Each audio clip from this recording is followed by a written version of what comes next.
looking at the B2B world, the company which has, I feel that has really nailed it on social media, Dell I see as being a real success story, both in terms of the style of the way they do it, and also the way that they have basically embedded it across their whole business. So it's not just a sort of a marketing or communications thing. It's something where every part of the business, from the technical people through to marketing, sales, operations, everybody is involved.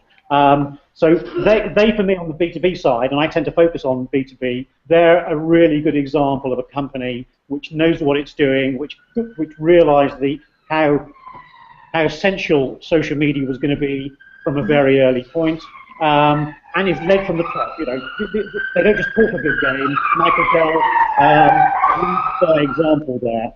And if I can, and I'm giving a plug to one of my previous employers, I think Richard Branson at Virgin is another great example.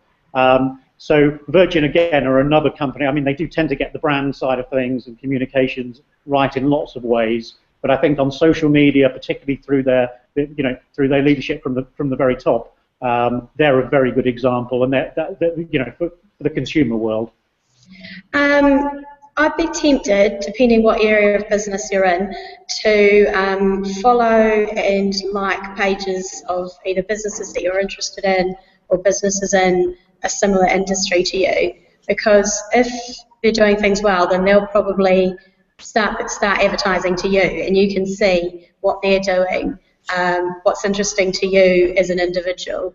I do quite a lot of work with other businesses, and quite frequently am advertised too, and it's quite good for me just to see what are other people doing, what do I respond well to as an individual, so that you're thinking about the content you're posting being read by an individual and not just an advertisement placed up into the middle of nowhere.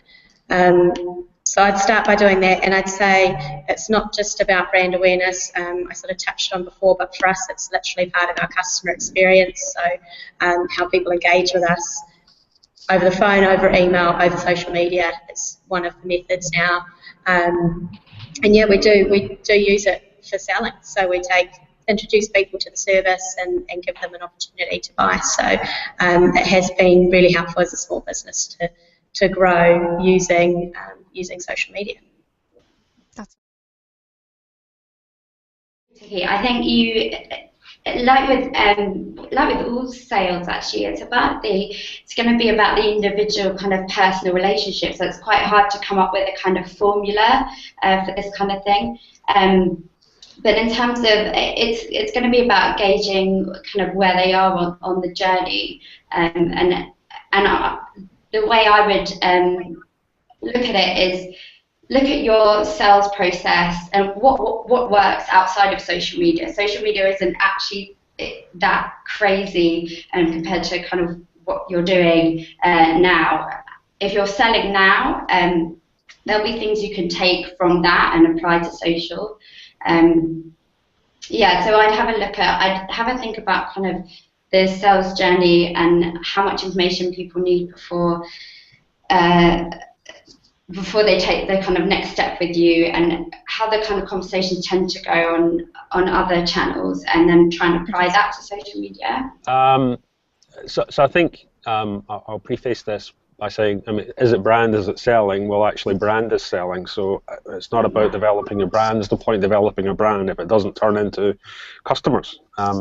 So I think it's easy that people kind of get tripped up on show me somebody that's selling versus show me somebody that's developing the brand. Everybody's selling, or unless you're a charity or not for profit. How do you bring that into your sales funnel if you're a sales organization? Pretty simply, actually, you could create a specific landing page on your website that was dedicated to, this week we're going to be talking about this subject or this product or this initiative that we're sponsoring or we're running as a business, and we're going to create a landing page specifically for that. And that's the landing page URL that we're going to be using through social. So we'll have one for Facebook and one for LinkedIn or one for Twitter. And you can then begin to measure the impact and the flow from the channels that you're working on, because you'll see how many people have come to your landing page. You might have a call to action there, which is to take out a trial of your product or to click a button to sign up for more information. And you can then begin to at least map where the interest or not is coming from by channel. And if you're a sophisticated organization and you've perhaps got like some CRM software running in the background, it's relatively simple to tag them up. And so there are some really simple practical ways of doing it.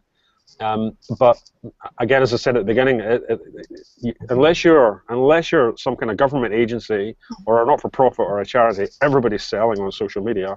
Otherwise, there's no point being there if you're a business. Developing your brand, servicing your customers, it's all sales. It's not literally having salespeople on the internet. That's not the way that it works.